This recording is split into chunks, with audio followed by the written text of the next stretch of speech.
katishabe. Yes, ruhanga wetu munywani wetu ni kusima habwa kira kakomtana kutwahikamu kandi aho shine yaza kuhingirwa umushanani kukijwa umisho gabazeire umisho gabahereza bawe kandi no misho gabanyabuzari nishaba ayimukama ngo obwirobo abe niwe wabutegeka kandi abe niwe wataho umusinje ahabwo bushwere bwa shine ni musima kandi nishaba ngo ugambe nito mu kigambo cyawe mu izina rya Yesu Kristo mukama wetu. Amen. Amen. Abinaho kushitama kanshabe mushitama ukake mukana ushaba bahwaita babo kiri kubasika omukireka cyakaza kurataho shine aza kuba nahingirwa mweno haza kuraho ikigambo cya mukama abo kuba shine obujurizi bwe ntubumanya shine akajunwa kandi hamukorogwe nkogu n'ikirungi kigambo cya mukama kigambwe. So amazina ni nyetwa Davis Arijuna ndiyo murisa nibembere kanisa ya Flames Church aho muri Mbarara kandi ntabwo mbabaza rahanga nibembera ikigombe ekiri kugita amakanisa g'abarokoro muri Mbarara ni jamwe no mucyara wanje Chantal Arijuna amutabana we Bob nangwaro nabo nabanisa bandi abo nareba nanishabo wabo pastor uri murisa uyu mucye utububiro. I saw some pastors around. Yes, okay, kama komcha haraho ndijo I saw Pastor Richard. Okay, kandi hino mwahoro rya if you are a reverend hino mwahoro rya katububiraho. Okay, good. Bakwakira sebo. Aha, nabanda bebembezi bedini mbasa kutubiraho.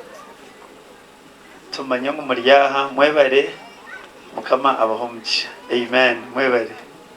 Yes. Aha. Niyenda kugamba kake ahamugisha go muzeiri. Noreba abana nebichonjo tine uri kubasa kugira ati nyowe nkakora munonga natunga abana no abana Zaburi na binamushanju negira ngo children are a gift from God. So umuntu wena uri kutunga ekichonjo cy'umwana ayine kusima rahanga. So elizoni yenda kutabarusya captain naneka yawe yona mukama kabishwe yabaheze cyoncho cy'abana aza shine no mumba nawo bantu mureka tusimera hanga abwa shine.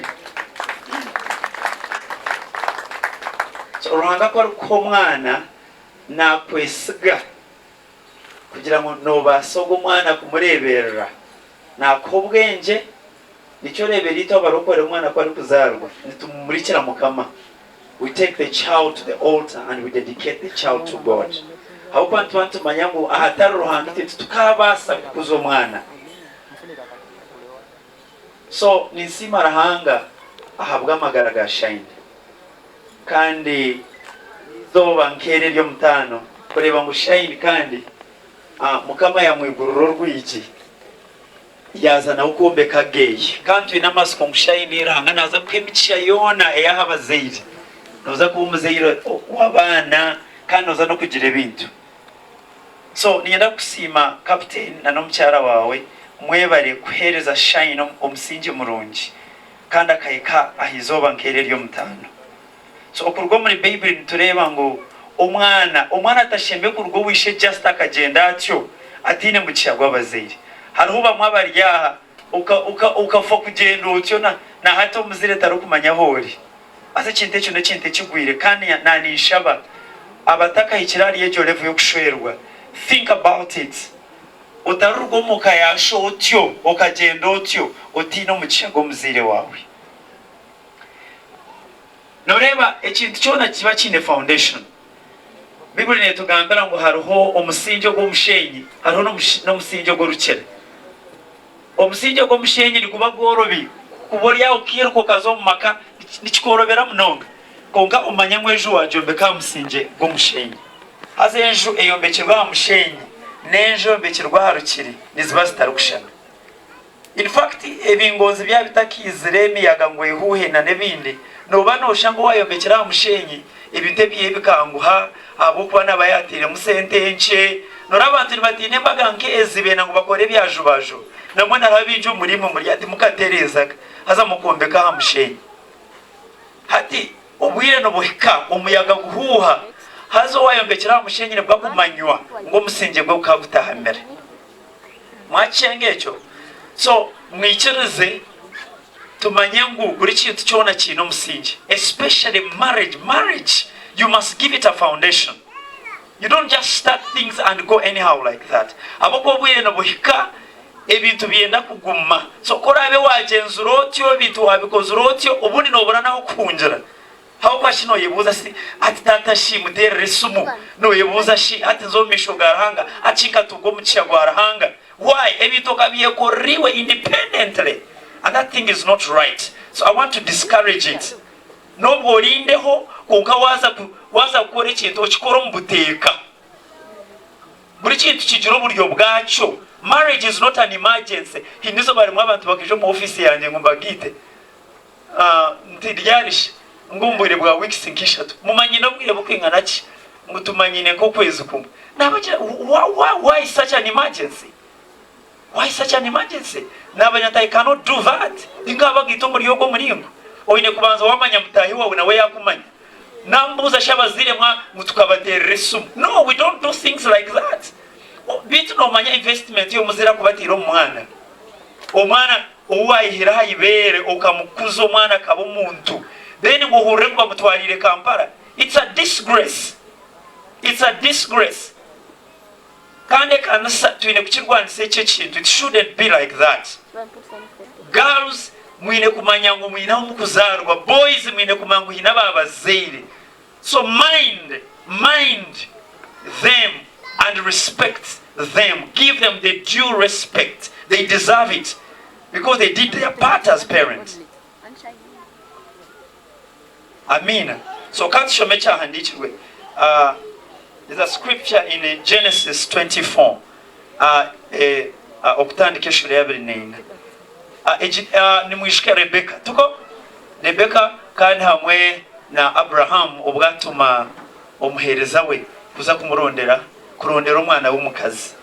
Kuyakira ubo babona na Rebeka ahize bawe yabiragire kutamizi konka yambuza atowanyo ninkai yamutwarayo kubahikireyo barabiremo yabashobora baganira mwena kana na mushanjo ngo namubuza nti urumuhara wo yagaruka mati ndi muhara wa Besuweli mutabani wa Naholi obuyazeira hari milika nanye nuko kumujweke mpeta ahanyindo n'engoro ahamikonoye na akambuza umwana yayerondora je yagamba hari kuzarwa yagamba abanyabuzarebe yashobora ati nyine kika hina ukuruga tindi wa muhanda omojo yenda kutwara speed omujiro tindi wa muhanda ati jondare wike no boje tindi wa muhanda hina kuzarwa omweshobororereho oreke kore binte otyo nyensene biza ko ehindura umusinjo gugwire ogwabyombeka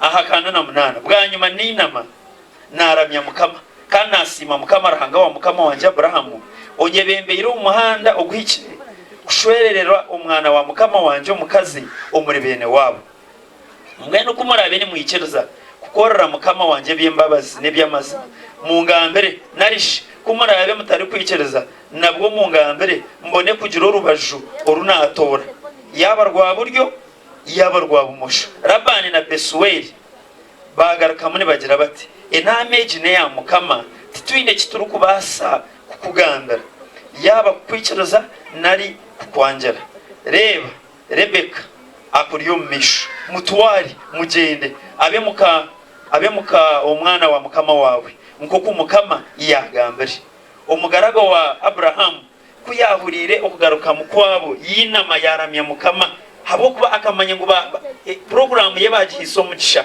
ogo mugaragwa yihaye bintu birungi bye feza nkebe bitwareba nezabu nebijwaro mutajya ngo bintu bitandikira hati bikatandika kare yabiha Rebeka kandi yahana munyanya na nyina ebintu by'obuguzi bwinshi tukiterero mu ngaro amina nimureba omwana ya leta ekitinisa omuka Shine. I want to congratulate you akuba uriyo wa kampani mango ryo mu cyoshomere you shared with me your story umubire muza kwaterana yokwe na Julius mugendera yokwe ijwa ine mbaga inatahire ko umugora kana agenda ataka mwene wo bakarabe kanyuma ko ngana go bakagezaho bakagaruka bije baye yanjura bayetese ko ngaru yare. Thank you so much wabare kurete kitini somuka captain manyangwa harashemerirwe obani bataseme birabonanire banje ati yes ati webare shine.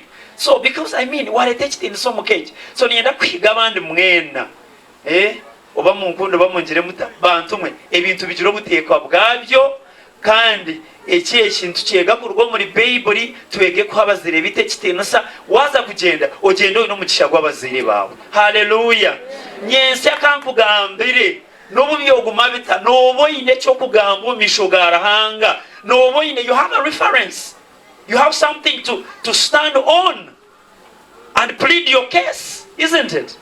Yes. Na baro wano mugambiro ino bumanzi otungano manyaho wanyihiri konkano maya yakwira muhanda bumwe bintu kubikuguma yakugambira bigambo bigumere obura neki wayerwana nango umwe no muzire wajya ati bitogokaga bumwihirenkaye. Do you see such a thing?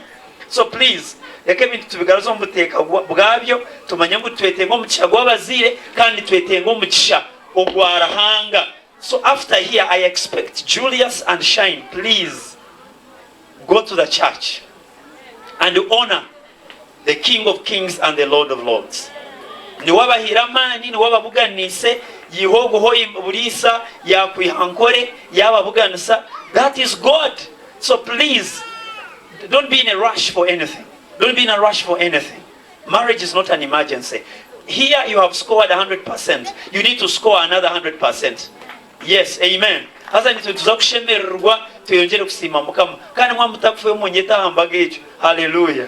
Mwebari ekatishabe mukama rahango wangire gurunesi munywani witu ni kusima bwo mugisha gwabana ni kusima bwa Shine na Julius na nentambwe giye kitinasa eyiwabateza omuringo gubaba abo mugisha omukeje habazire babo ni mayangwe mbaju zombi bashemerirwe abwe kitinasa ecyabana babo babahisemo. Nishaba ayi mukama ngo obumusinje gwo bushwere bwabo obumusinje gwo bushwere bwabo koyombeka mukama koyombeka enje hama. Yes wabo tombe cyabombe kintu bandi beruhiza busha mukama nishaba ngo abine wayombeka enje ya Julius hamwe na Shine bakiryo mu process. Nishaba mukama ngo bahwere bagihendere je batunje wedding yabo omusinje gwabo guhamere kimwe batunje abana nebintu n'abantu kandi bahamagara amarengwa bagume hamwe bakure hamwe bacure hamwe. Ebi nabishiro mu izina rya mukama wetu Yesu Kristo. Amen and amen. Amen. Amen.